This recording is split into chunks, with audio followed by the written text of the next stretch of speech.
ucapan terima kasih kepada Bapak Ibu yang sudah saya undang ya, dalam kegiatan pemaparan aksi nyata dari budaya positif pendidikan tahun 2020 penggerak angkatan ke-10. Saya ucapkan terima kasih Bapak Ibu sudah hadir di tempat ini. Semoga apa yang saya rancang dalam aksi nyata ini selanjutnya di sini saya akan memaparkan beberapa konsep dalam budaya positif yang tujuannya intinya untuk meningkatkan kualitas pembelajaran pada siswa, begitu juga kualitas pelayanan terhadap siswa dan kualitas pelayanan terhadap sistem manajemen dalam sekolah. Karena dalam budaya positif ini tidak terfokus dalam pelayanan terhadap siswa. Itu saya akan coba di share ya.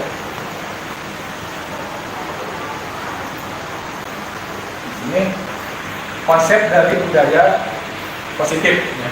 Konsep dari budaya positif itu pertama ada perubahan paradigma dari positif. Positif ini artinya kita harus selalu disiplin dalam berbagai aspek, baik kita sebagai guru, baik kita sebagai ketua program, kita yang sebagai wakil kepala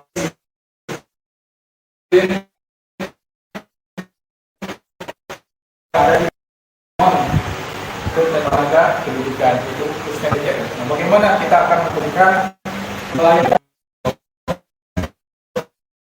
melalui motivasi dengan manusia, keyakinan kelas, berupa guru ya, keyakinan kelas seperti apa, dukungan dan penghargaan. Kemudian kita sebagai pekerja harus bisa memposisikan posisi kontrol guru. Dengan terakhir ini yang disebut dengan segitiga restitusi. Artinya segitiga restitusi ini dalam penyelesaian untuk permasalahan yang ada di sekitar kita ya. Jadi tidak fokus terhadap guru. Itu kita lanjut ya. Selanjutnya di sini paradigma pembelajaran. Dalam paradigma pembelajaran bahwa pembelajaran dirancang harus berdiferensiasi. Artinya pembelajaran dirancang berdiferensiasi itu diharapkan siswa menjadi seorang pelajar Pancasila. Karena sudah dengan kurikulum merdeka kita, dan kurikulum merdeka bahwa intinya dalam menciptakan siswa atau insan yang berjiwa Pancasila. Nah ini kemudian selanjutnya kita harus memberikan suatu daya dukung bahwa siswa kita berikan pembelajaran yang berdiferensiasi sesuai dengan kebutuhan dan perkembangannya. Jadi kalau kita ngajar, misalkan kita pelajaran matematika, pelajaran matematika di jurusan tata busana itu harus berbeda dengan pelajaran matematika yang ada di teknik kendaraan ringan. Nah, itu artinya yang berdiferensiasi. Gitu ya. Nah, sehingga outputnya adalah kita membentuk siswa yang berpelajar Pancasila. Nah, dimensi pelajar Pancasila itu ada 6 ya. Pertama beriman dan bertakwa, kemudian ada kebinekaan global, bergotong royong, kreatif, ketenaga kritis, dan mandiri. Nah, intinya itu. Jadi kita membentuk siswa yang berperilaku profil pelajar Pancasila. Itu ya, mudah-mudahan kita bisa dilaksanakan dan bisa terimplementasikan. Kita lanjut dulu. Selanjutnya miskonsepsi tentang teori kontrol ya. Ini miskonsepsi kita ya, ini yang selalu terjadi ya, baik dari segi guru maupun dari segi manajemen. Yang pertama, ilusi guru mengontrol murid, padahal itu disebutnya dalam miskonsepsi, tidak ada istilah ilusi guru mengontrol murid. Yang berikutnya, ilusi bahwa semua penguatan positif, efektif, dan bermanfaat. Itu belum tentu sebenarnya ya. Yang berikutnya, ilusi bahwa kritik dan membuat rasa bersalah mampu menguatkan karakter. Yang terakhir, ilusi bahwa orang dewasa berhak memaksa. Nah, ini kita kembalikan kepada diri kita masing-masing. Apakah kita masuk dalam ilusi ini atau tidak? Nah, ini salah satu miskonsepsi tentang teori kontrol dalam sistem manajemen pendidikan yang sekarang dengan kita lanjut dulu. Selanjutnya stimulus respon ya, stimulus respon dan teori kontrol. Kita mencoba mengubah orang agar berpandangan sama dengan kita. Itu yang selalu kita tanamkan, padahal itu adalah salah. Seharusnya apa? Kita berusaha memahami pandangan orang lain tentang dunia. Kemudian stimulus respon yang sering terjadi, perilaku buruk dilihat sebagai suatu kesalahan. Nah, kalau siswa kita membuat suatu kesalahan, kita jangan berprasangka bahwa itu adalah salah. Karena kalau kita lihat ya, dari kesalahan tersebut akan menimbulkan karakter yang berperilaku positif. Jadi semua perilaku memiliki tujuan. Kemudian stimulus respon yang lain, orang lain bisa mengontrol saya, terus stimulus. Padahal dalam teori kontrol hanya Anda, jadi hanya saya yang bisa mengontrol diri saya. Selanjutnya, pemaksaan ada pada saat rujukan gagal. Nah, ini benar tidak. Seharusnya kita harus kolaborasi dan konsensus menciptakan pilihan-pilihan baru. Selanjutnya, model berpikir menang atau kalah. Padahal menurut teori kontrol, model berpikir itu harus menang dan menang. Gitu ya. Nah itu kita berbagi di sini ya mengenai stimulus respon dan teori kontrol atau pilihan. Kita lanjut. Ya.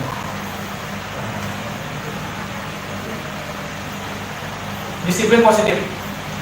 Nah dalam disiplin positif ini ya, disiplin dalam budaya kita ya, makna kata disiplin telah berubah menjadi sesuatu yang dilakukan seseorang pada orang lain untuk mendapatkan kepatuhan. Kemudian kita cenderung menghubungkan dengan kata disiplin dengan ketidaknyamanan. Memang benar ya. Kalau kita diberikan suatu aturan ya, karena kita sudah terbiasa di zona nyaman, ketika diberikan perubahan pasti perasaan kita akan merasa tidak nyaman. Merupakan salah satu pendekatan disiplin diri yang memampukan seseorang untuk mengontrol perilakunya dengan kesadaran dan bertanggung jawab atas tindakannya sebagai wujud menghormati diri sendiri dan orang lain.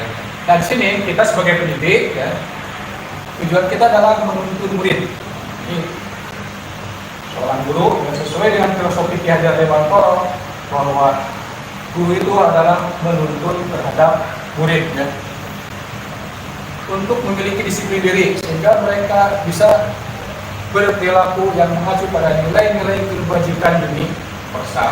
Kita bahas ya, pendidikan universal itu apa, dan memiliki motivasi intrinsik dan ekstrinsik. Artinya motivasi yang tumbuh dari dalam diri kita dan motivasi yang tidak datang dari luar kita, dari lingkungan kita.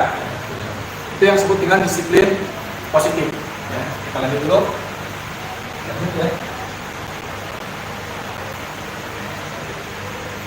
Pendekatan disiplin positif.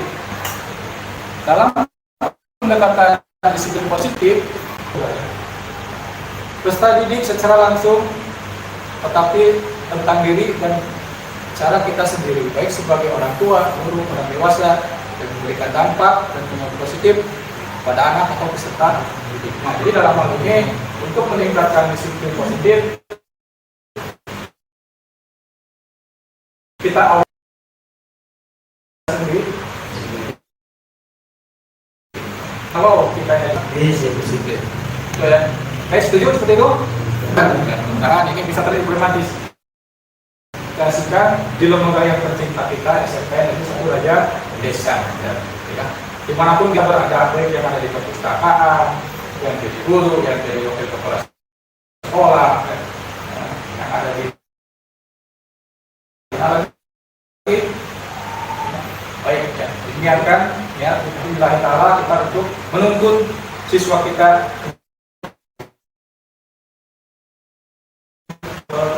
mengantarkan mereka ke gerbang kesuksesan. Ya. Oke.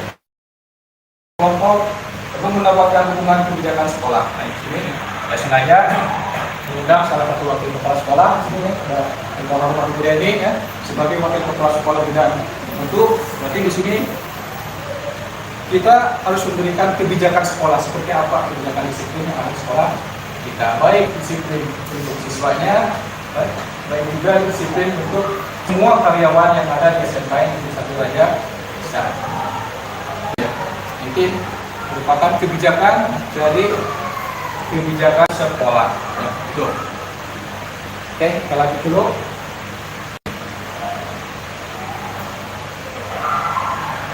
Nah, selanjutnya di sini ada nilai-nilai universal yang tadi ya.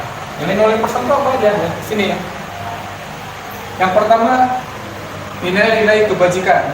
Artinya disebut dengan nilai-nilai kebajikan itu sifat-sifat manusia yang merupakan tujuan mulia yang ingin dicapai setiap hari. Saya yakin ya. Kita yakin semua bahwa kita bekerja di sini itu adalah tujuannya mulia, kan? Mencerdaskan kehidupan anak bangsa, mengantarkan mereka ke gerbang kesuksesan. Ya. Nilai yang sepakati, nah, nilai yang sepakati bersatu itu bisa lintas suku, agama maupun latar belakang. Atau dengan kata lain, kita dalam melakukan suatu disiplin atau kebijakan tidak pandang bulu, menyeluruh. Nah, contohnya yaitu profil pelajar Pancasila. Nah, di sini dalam profil pelajar Pancasila berteman dengan bertakwa, mudah-mudahan sekolah kita adalah salah satu sekolah yang religi ya. Dengan program-program yang sudah kita terapkan dan kebinekaan global dan bergotong royong. Dan yang paling terakhir, semoga siswa-siswa kita yang keluar dari sini menjadi siswa yang lebih kreatif. Selanjutnya, motivasi perilaku manusia. Nah, di sini ya, perilaku manusia intinya bahwa ini perilaku dasar manusia. Yang pertama bahwa manusia itu selalu menghindari dari ketidaknyamanan, selalu terbiasa di zona nyaman. Padahal zona nyaman tersebut belum tentu bermanfaat untuk individunya. Yang kedua, untuk mendapatkan imbalan atau penghargaan. Yang terakhir, untuk menghargai diri sendiri. Nah, ini untuk menghargai diri sendiri itu adalah motivasi internal. Sedangkan untuk menghindari ketidaknyamanan dan imbalan atau penghargaan itu biasanya motivasinya bersumber dari motivasi eksternal. Kita lanjut.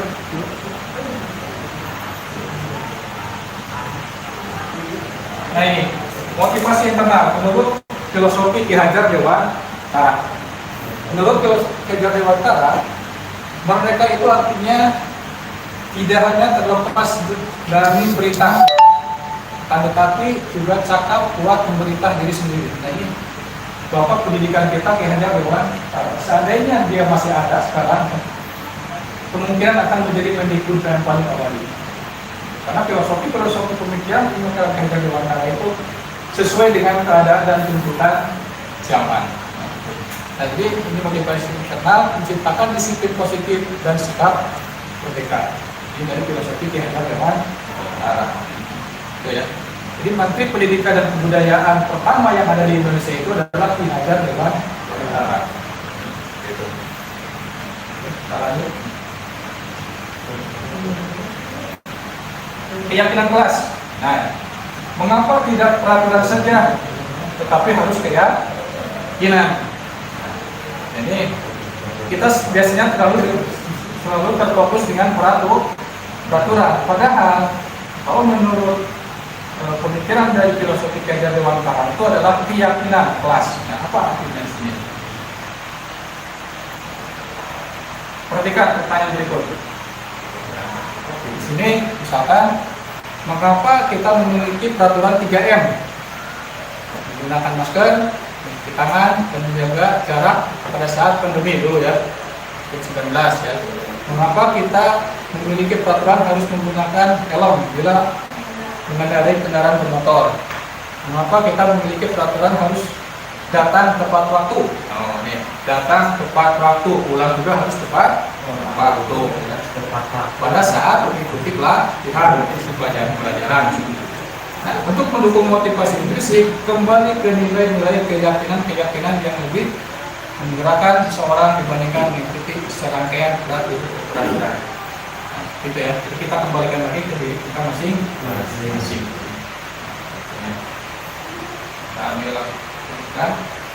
Nah, dalam menentukan keyakinan kelas, pertama peraturan kelas harus lebih abstrak dari peraturan. Ini pertama itu lebih abstrak dari peraturan.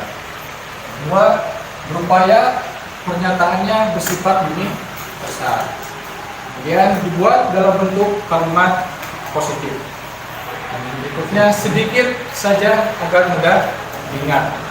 Kita sedikit dalam visi-misi kita kan setelah selesai di sekolah jadias sudah sesuai kan. Jadi insan Masadi. Enak ya. Kemudian sesuai dengan kondisi kelas dan sekolah agar mudah diterapkan. Jadi dalam suatu kebijakan atau keyakinan kelas kita harus menyesuaikan dengan tuntutan jawaban. Semua warga kelas atau sekolah dilibatkan dalam membuat suatu keyakinan kelas.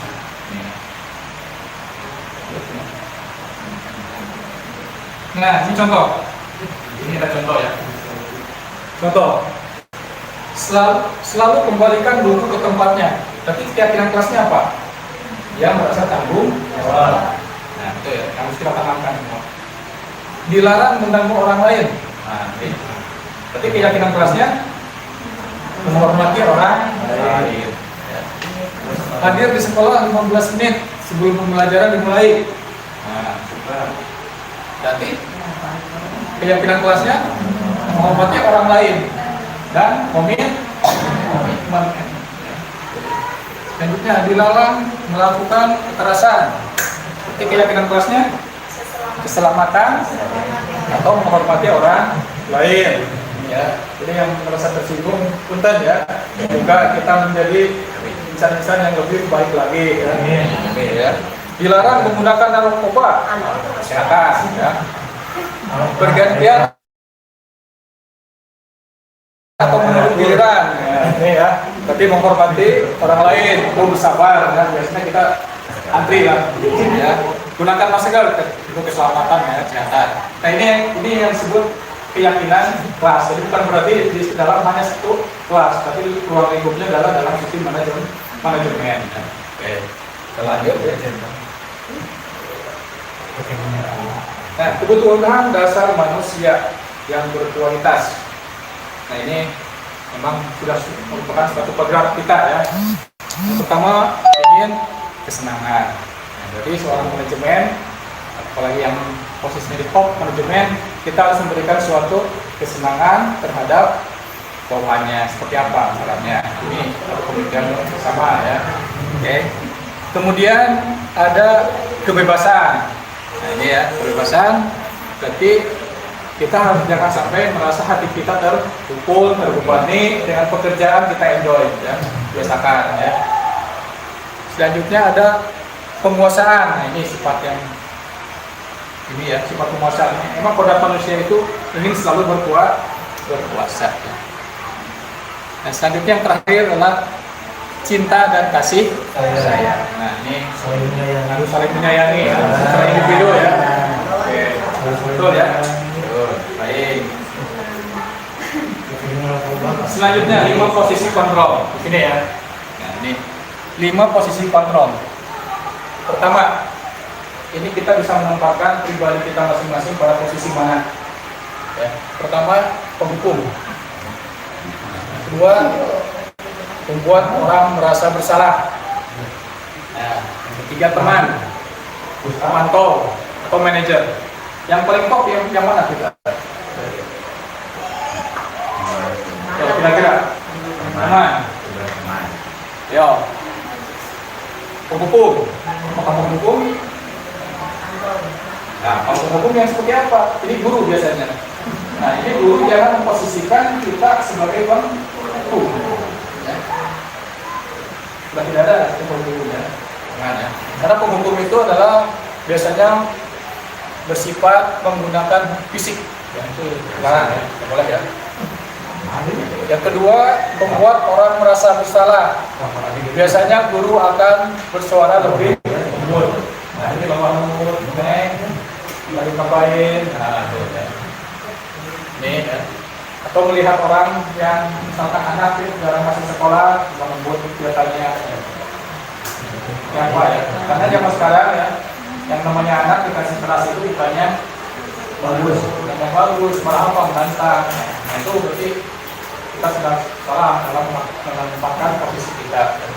Kemudian teman, guru pada posisi ini tidak akan menyakiti murid, namun akan tetap berupaya mengontrol murid melalui persuasi.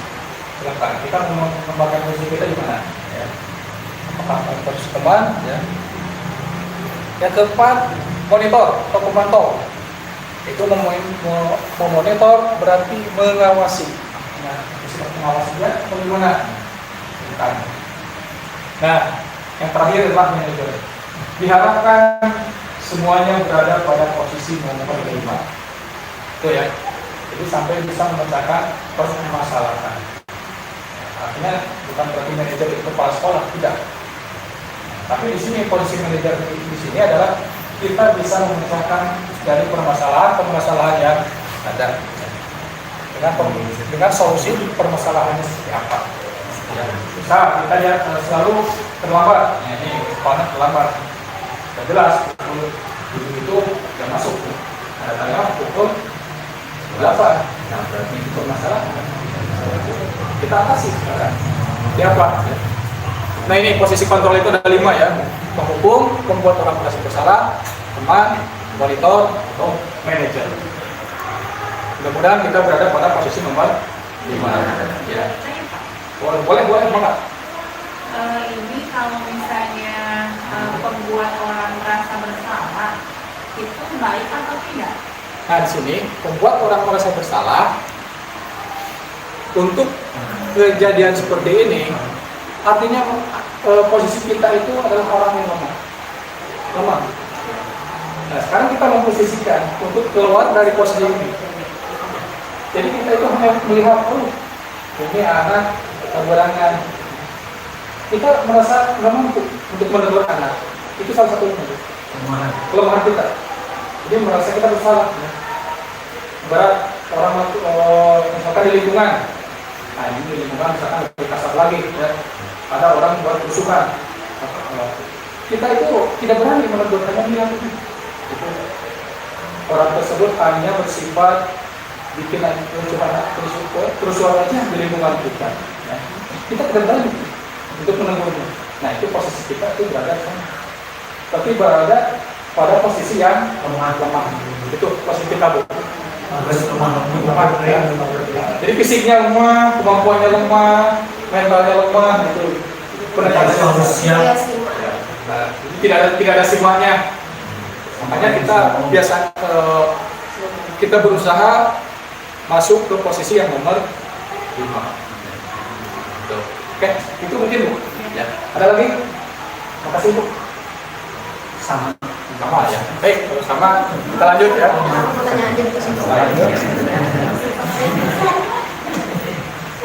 ini yang slide terakhir ya. Slide terakhir. Nah, ini slide terakhir itu adalah untuk mengatasi masalah yang disebut dengan segitiga restitusi. Di sini ya. Dalam segitiga restitusi itu ada 3. Artinya ada 3 tahapan, dari mulai menstabilkan masalah, kemudian memvalidasi tindakan, dan yang terakhir menanyakan keyakinan. Nah, misalkan di sini, setiap orang pasti pernah merasa melakukan kesalahan.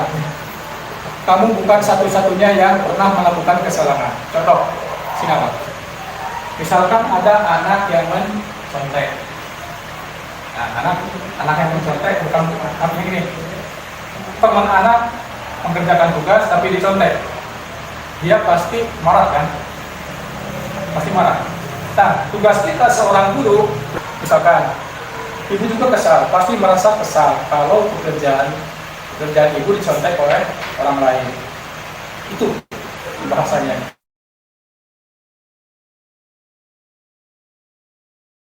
kita kembalikan lagi, stabilkan masalah. Kamu bukan satu-satunya yang pernah melakukan kesalahan ini kan? Misalkan ini orang yang melakukan kesalahan. Bahkan anak tersebut selalu datang terlambat.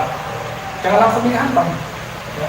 Kenapa kamu datangnya terlambat? Kenapa kamu tidak pakai sepatu hitam? Jadi kita berikan suatu pendekatan untuk distabilkan terlebih dahulu permasalahan bola. Ya.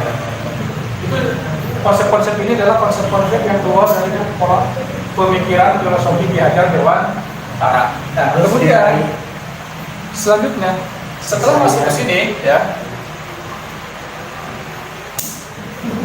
anak terlambat, bisa, ini kasusnya, anak terlambat. Kita melakukan validasi tindakan yang salah. Kamu tentu mempunyai alasan mengapa melakukan itu. Kita anak biarkan dia memberikan suatu argumen, biarkan dia memakai. Nah, atau apakah ada cara yang efektif untuk mendapatkan itu? Nanti saya kasih contoh video. Ya, saya dalam melakukan segitiga restitusi kemarin yang saya pakaikan. Ya. Selanjutnya, setelah anak merasa sadar, nah, permasalahan untuk solusi penyelesaiannya bukan dari kita, tapi dari anak itu sendiri. Tuh, dia akan cepat untuk sadarnya akan cepat. Ya. Jadi nilai apa saja yang telah kita sepakati? Kamu ingin menjadi orang seperti apa? Jadi anak yang akan membuat suatu solusi penyelesaian. Nah, tugas kita sebagai penjembat tadi saja. Ya. Nah itu ya, dalam penyelesaian segitiga restitusi. Saya kasih contoh ya. Ini kemarin ya sudah membuat suatu aksi demonstrasi konseptual ya. Di sini dari video yang tampak. Ini ada lubang.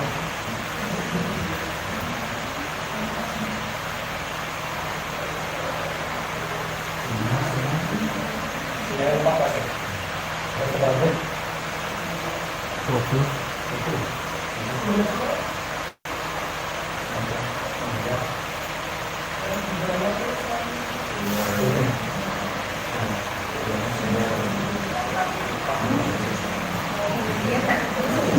Baik, Bapak Ibu ya, Bapak Ibu guru, saya hormati. Mungkin presentasi dalam kegiatan ini saya ucapkan sekian, yang mohon maaf atas kekurangannya. Semoga apa yang saya lakukan dalam presentasi ini bisa membawa manfaat yang sebesar-besarnya untuk kegiatan, khususnya perbaikan pembelajaran yang ada di lingkungan sekolah kita. Terima kasih. Assalamualaikum warahmatullahi wabarakatuh. Waalaikumsalam warahmatullahi wabarakatuh.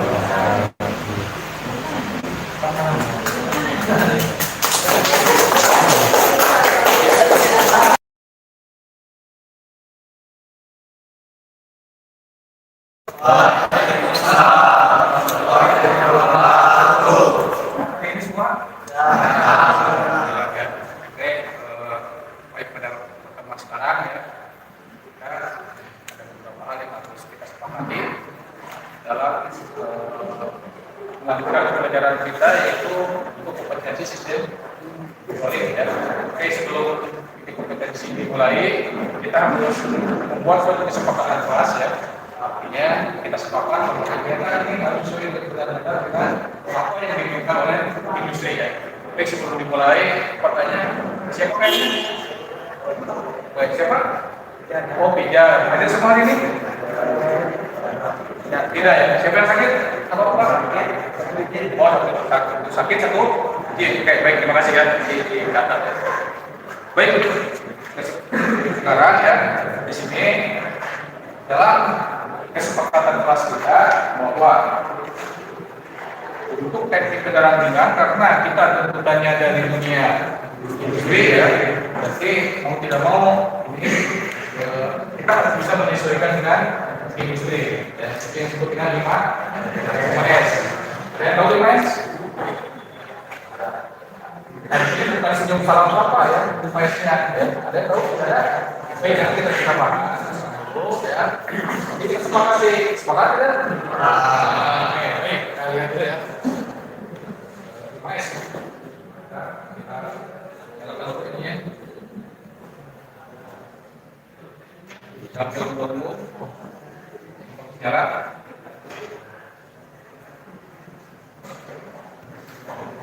Siapa itu materinya?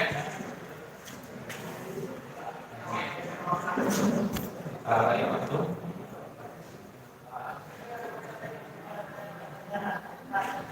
Nah, ini kelihatan 5S atau 5 apa itu 5S, apa itu 5S?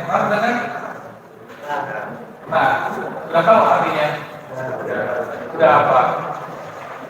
Sepakat kita kalau kelas kita sekarang pembelajaran di video ini menggunakan konsepnya 5S. Baik, kita dulu ya. Masih apa? Kalian harus ngerti apa itu 5S, apa itu 5S. Oke. Nah ini ya. Ini kesepakatan peserta akan kita terapkan ya. Sesuai dengan tuntutan dunia industri ya. Ada yang sudah. Ayo, dulu. Seiring kuning ringkas.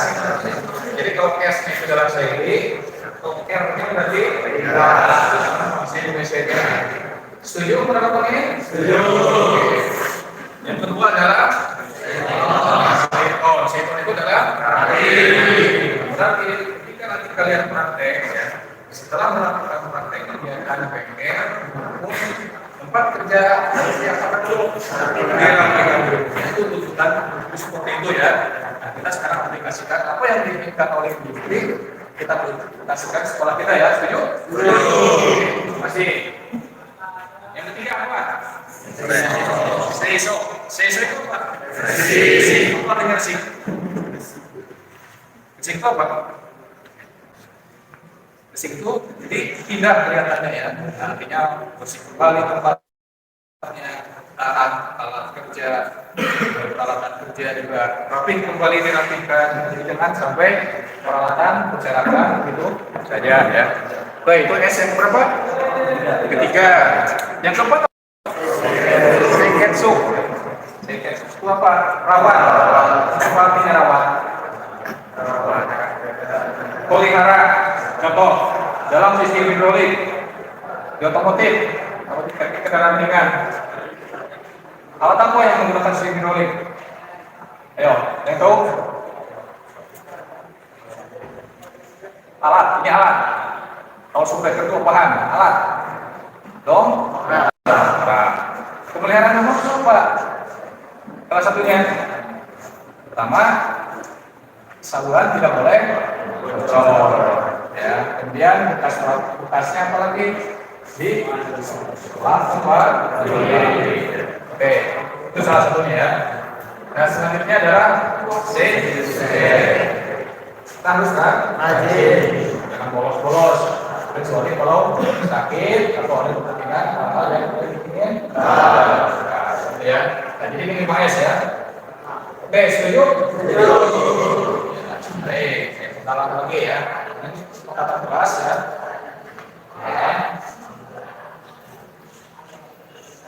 Ya, 5S atau 5S bukan program bersih. Tidak, ya beda ya. Tapi program yang berfokus pada kualitas keadaan. Jadi setelah semua kita kegiatan di tempat praktek, karena apa yang kalian lakukan itu kalian implementasinya akan terlihat di dunia yang industri. Ya, itu melihat cara kalian untuk mampu bersaing di dunia industri. Yuk. Oke, masih. Lanjut dulu. Nah, ini prinsip ringkas. Tahu prinsip ringkas apa? Singkirkan barang-barang yang tidak diperlukan tempat. Jadi kalau ada misalkan kita memiliki sistem suspensi, jangan sampai barang yang berhubungan dengan sistem kelistrikan berserakan di sana, ada di sana. Akibatnya apa? Akan mengakibatkan kerusakan terhadap alat yang tidak digunakan. Bukti kan? Setuju? Oke, kita lanjut. Prinsip rapi. Nah, ini prinsip rapi ya. Setiap barang yang berada di tempat kerja mempunyai tempat yang pasti. Nah, ini kan contohnya seperti ini ya. Nanti ketika kalian praktek dalam sistem pemeliharaan hidrolik, ya, sistem pemeliharaan hidrolik, alat-alatnya seperti ini tadi ya. Tempatkan kembali ke tempat yang asal, ke tempat semula. Jadi ya, seperti ya. Oke, setuju? Ini. Kita terapkan ya. Oke, kita lanjut. Penerapan rapi tempat kerja. Nah, ini kita konsepnya 3M ya. 3M. Oke, mudah dilihat, mudah diambil, mudah dikembalikan. Jadi kalau kita mencari alat, jangan sampai ini alatnya di mana. Itu saja. Kemudian mudah diambil dan mudah dikembalikan. Oke, siap? Siap. Terima kasih ya. Dilupakan membantunya terus ya. Yang selanjutnya prinsip bersih ya. Bersihkan segala sesuatu yang ada di tempat kerja. Ya. Ada gambar apa ini? Membersihkan kompel ya. Jadi di industri seperti itu. Kalau kita habis bekerja ya, mengerjakan suatu job kerja, diakhiri dengan pel. Sebenarnya, wah, kita bukti. Ini pengalaman ya. Jadi kita harus melakukan pel sesuai dengan SOP yang ada di industri. Oke, setuju? Oke, makasih. Kita lanjut dulu ya. Nah, prinsip rawat. Ini prinsip rawat ya. Semua orang memperoleh informasi yang dibutuhkannya di tempat kerja. Tempat ini prinsip rawat. Jadi informasinya harus jelas, tepat, dan akurat. Sekali lagi apa? Jelas, tepat, akurat. Ya. Nah, ini yang disebut dengan konsep prinsip dari rawat. Ya. Selanjutnya ada prinsip rajin di tempat kerja. Ini ya, biasanya kita itu kalau sudah datang penyakit malas ya, ini penyakit alami ya, alami penyakit bawaan, kita bisa melawan penyakit malas. Karena orang pintar belum tentu rajin, tapi orang rajin pasti benar. Setuju konsep itu? Setuju. Lagi ya, orang pintar belum tentu rajin, tapi orang yang rajin pasti pintar. Ya. Oke. Dilakukan apa yang harus dilakukan dan jangan melakukan apa yang tidak boleh dilakukan. Bahasanya kan jelas kan? Ini bahasanya bahasa industri ya, bukan bahasa itu. Ini yang industri inginkan seperti itu. Ini ya. Sehingga dalam pembelajaran teknik cara bina ini ya, salah satunya kita memanut prinsip rajin di tempat kerja. Setuju dilakukan ini? Setuju. Ya. Selanjutnya, nah ini sasarannya, sasaran 5S atau 5M. Ini apa nih? Tim, ada kepedulian, ada teamwork. Berarti kalian harus mampu untuk bekerja dalam tim, kelompok. Tidak boleh individu. Karena individu harus selalu berkelompok. Satu individu dengan satu individu yang lain itu saling berhubung, saling membutuhkan. Oke, ini kepedulian. Jadi kita harus selalu peduli terhadap individu yang lain ya. Lihat ya. Sehingga timbul mindsetnya. Mindset kita itu pertama kita harus mampu bekerja dalam kelompok, kemudian mampu menunjukkan kepedulian dan mampu membuat mindset. Mindset itu adalah pola pikir yang ada di otak kita. Maksudnya apa? Ya dulu sebelum kita masih di SMP, mindsetnya saya akan menjadi SMA atau SMK. Nah, sekarang ketika ada di SMK, berarti mindsetnya lain. Setelah saya keluar dari SMK, pertama mindset saya harus jadi apa? kebetulan kita berada di jurusan yang teknik kendaraan ringan otomotif, pasti kita akan berkecimpung di dunia industri di bidang apa? Otomotif. Jelas? Jelas. Setuju? Ini dilakukan? Setuju. Oke. Selanjutnya, pemberdayaan sebagai tim. Jadi ketika individu kita sudah tumbuh ya, kemudian membentuk tim kerja kita sudah bagus, ya, ini adalah pemberdayaan sebagai tim kerja kelompok. Dan nanti di sini dalam kompetensi sistem hidrolik ini ya, kalian akan bekerja dalam tim ya, menyelesaikan problem yang terjadi ya. Bagaimana cara menyelesaikannya? Gitu ya. Tim ya. Oke, kita lanjut ya. Kita lanjut dulu. Ini masih dalam kesepakatan kita ya. Nah, kalian harus tahu nih hubungan antara 5S dengan kinerja. Apa itu kinerja? Kinerja itu apa? Kemampuan kita untuk menyelesaikan sesuatu pekerjaan.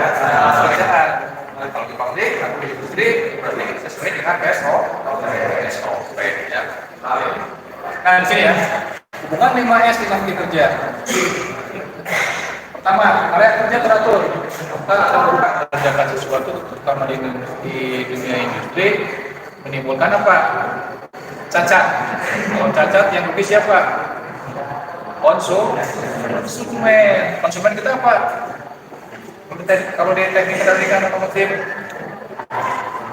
pelanggan yang mempunyai kendaraan kita servis ya. Jika kita melakukan suatu cacat yang merugi orang lain, itu bisa menimbulkan kecelakaan ya, keselamatan orang lain terancam. Nah, jadi ya harus berhati-hati ya. Oke. Ini hubungan 5S dengan kita ya. Oke, kita lanjut. Nah, ini hasil penerapan 5R atau 5S ini ya. Apa hasil penerapannya? Nah, seperti ini ya.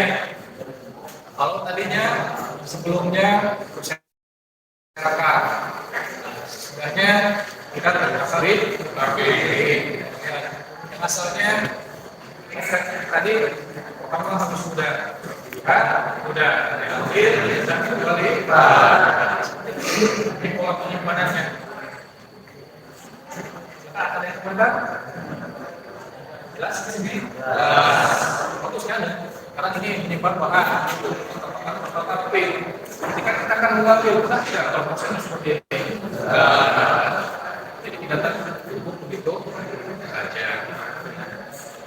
Sebelum sudah. Ini sebagai ilustrasi ya. Jadi kalian nanti ketika praktek ya, organisasi hidrolik ya seperti ini ya. Oke. Oke ya. Ini di area kerja yang tadinya berserakan sampah, biasakan setelah selesai kita harus seperti ini ya, enak dilihat, enak dipandang, bersih, rapi, tertata. Oke. Kan kalau seperti ini, barangkali tidak ada tikus segala macam kan, enak ya, penyakit ya. Tapi setelah kita tertibkan seperti ini, oke. Siap rekan-rekan seperti ini? Ya. Setuju? Setuju. Oke.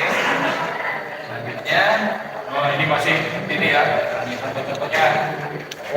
Lihat bahan, salah-salah. Kan nggak enak. Bahkan kita mau mengambil apa yang kita ambil, tertumpuk-tumpuk. Nyaman nggak? Tidak. Oke. Tempat. Ya. Batas ini ya.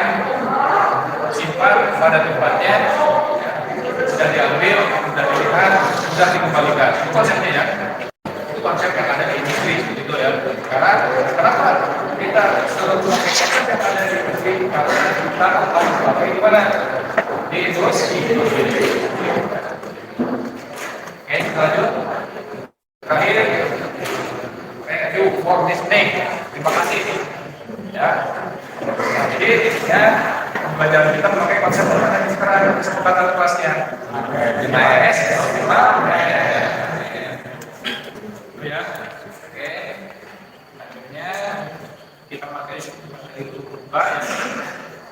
Itu sisi hidroliknya.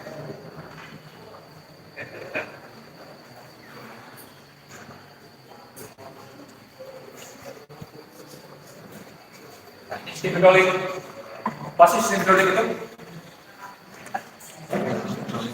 Sistem hidrolik itu apa?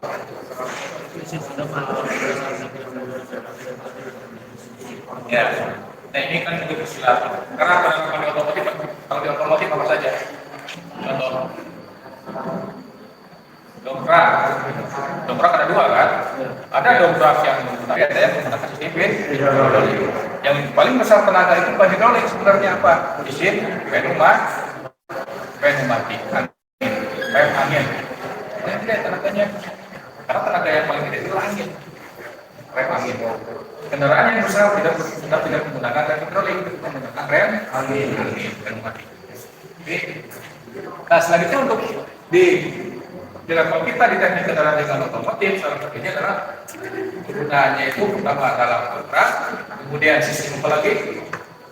Mudik, yang disebut dengan power steering. Ya, kemudian apa lagi? Sistem ya, apa lagi? Sistem kemudi yang disebut dengan power steering. Apa lagi? Sistem transmisi yang disebutkan transmisi otomatis atau kendaraan yang bersifat matic. Nah, itu ya. Itu ya. Nah, selanjutnya, nah ini salah satu penggunaannya ya. Nah, ini pada transmisi otomatis.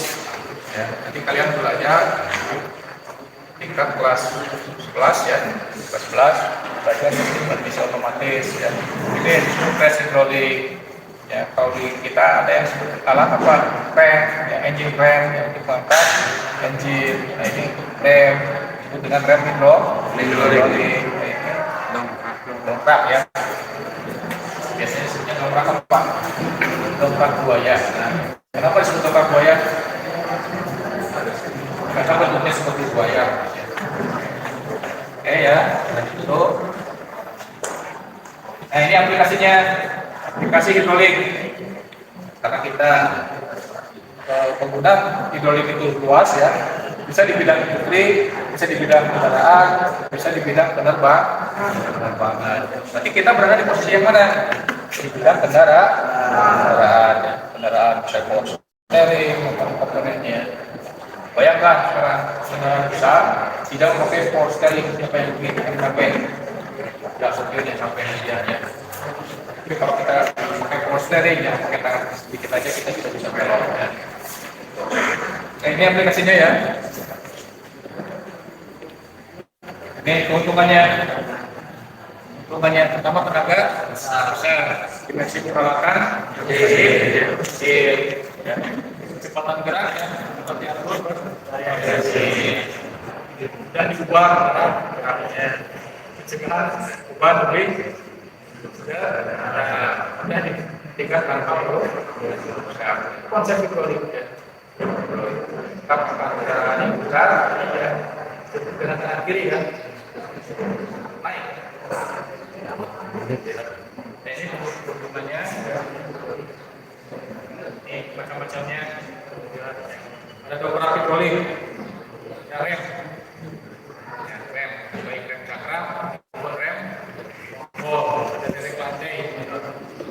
Biasanya dipakai untuk derek lantai itu biasanya kalau di kita itu sebenarnya engine rem ya.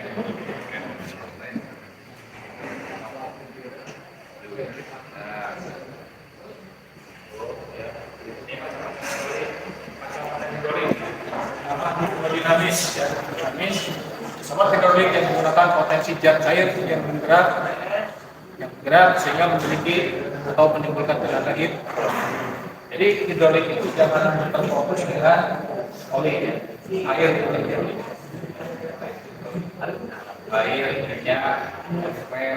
hidrolik.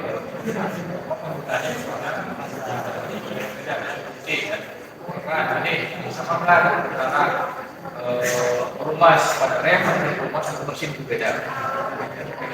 Rumas pada rem dan rumas pada transmisi beda-beda. Ya, tidak sama-sama. Sebagai pengantaranya ya, jadi kalau prakteknya silakan kalian ikuti prosedur yang sudah dilakukan dalam ketentuan. Oke, aman. Nah, hukum yang digunakan dalam penerapan hidrolik itu apa? Hukum Pascal. Masih ingat hukum Pascal? Masih ingat? P sama dengan F berbanding lurus dengan luas. Masih ingat ya? P banding lurus antara gaya dengan luas. Kenapa? Tapi jangan perbanyak gayanya. Perbanyak gayanya. Perbanyak apa? Hansing. Oke. Selanjutnya ini macam-macam cairan hidrolik ya. Pertama, oli, kedua cairan hidrolik tahan api seperti air glikol, emulsi, cairan sintetis. Nah itu ya. Kalau sintetis itu berarti dari bahan tanaman ya, biasanya. Oke, dan yang terakhir ini terima kasih ya. Nah itu ya sebagai penghantar untuk potensi di musim hidrolik. Selanjutnya silakan kalian berkelompok tim ya, kelompoknya maksimal seorang 5 orang. Nanti kita buat pembagian di mesinnya. Jelas seperti itu? Jelas. Jadi kita sepakat dalam pembelajaran sekarang pembelajaran di teknik kendaraan ringan, khususnya di kompetensi kalian teknik kendaraan ringan di potensi dasarnya sistem hidrolik kita gunakan sistem 5. Sekarang setuju kan kalian buat kelompoknya sistem 5 orang. Ya, terima kasih ya. Assalamualaikum warahmatullahi wabarakatuh.